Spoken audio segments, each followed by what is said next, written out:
Luke 6.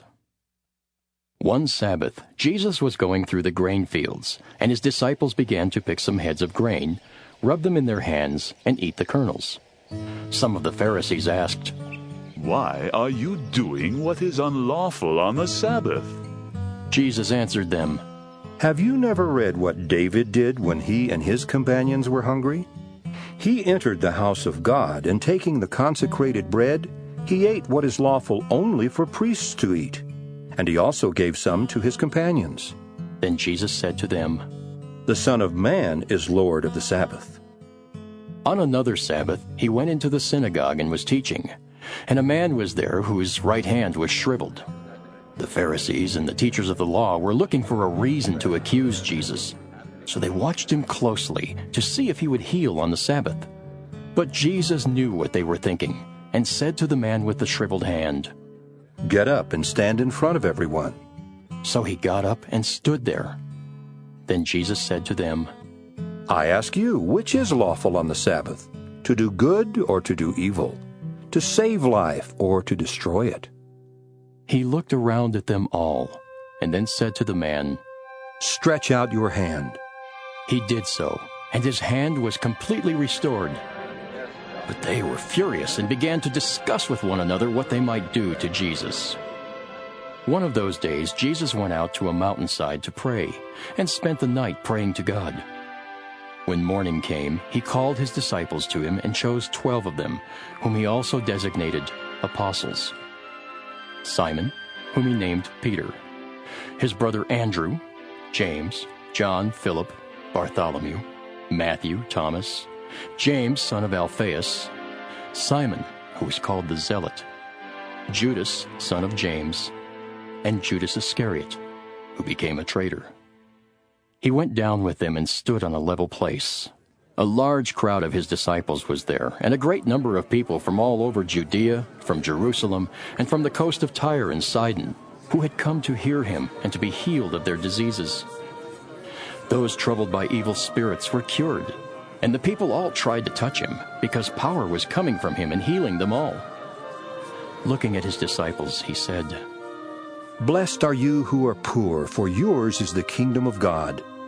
Blessed are you who hunger now, for you will be satisfied. Blessed are you who weep now, for you will laugh. Blessed are you when men hate you, when they exclude you and insult you, and reject your name as evil because of the Son of Man. Rejoice in that day and leap for joy, because great is your reward in heaven. For that is how their fathers treated the prophets. But woe to you who are rich, for you have already received your comfort. Woe to you who are well fed now, for you will go hungry. Woe to you who laugh now, for you will mourn and weep. Woe to you when all men speak well of you, for that is how their fathers treated the false prophets. But I tell you who hear me, love your enemies, do good to those who hate you, bless those who curse you, pray for those who mistreat you. If someone strikes you on one cheek, turn to him the other also.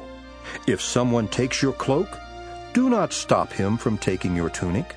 Give to everyone who asks you. And if anyone takes what belongs to you, do not demand it back. Do to others as you would have them do to you. If you love those who love you, what credit is that to you? Even sinners love those who love them. And if you do good to those who are good to you, what credit is that to you? Even sinners do that. And if you lend to those from whom you expect repayment, what credit is that to you? Even sinners lend to sinners, expecting to be repaid in full. But love your enemies, do good to them, and lend to them without expecting to get anything back. Then your reward will be great, and you will be sons of the Most High, because He is kind to the ungrateful and wicked. Be merciful, just as your Father is merciful. Do not judge, and you will not be judged. Do not condemn, and you will not be condemned. Forgive, and you will be forgiven. Give, and it will be given to you. A good measure, pressed down, shaken together, and running over will be poured into your lap. For with the measure you use, it will be measured to you." He also told them this parable. Can a blind man lead a blind man? Will they not both fall into a pit? A student is not above his teacher, but everyone who is fully trained will be like his teacher.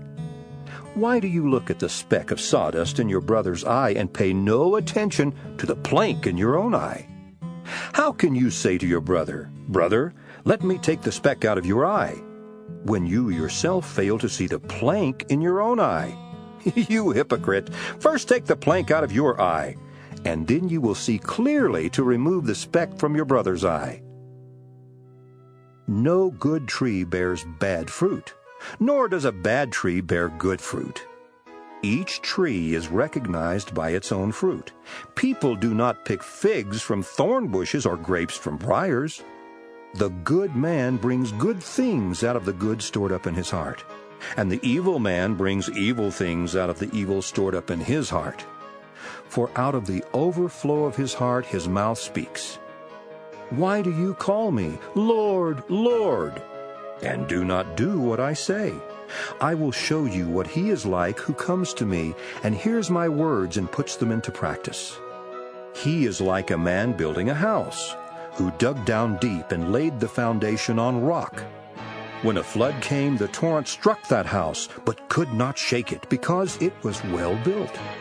But the one who hears my words and does not put them into practice is like a man who built a house on the ground without a foundation. The moment the torrent struck that house, it collapsed, and its destruction was complete.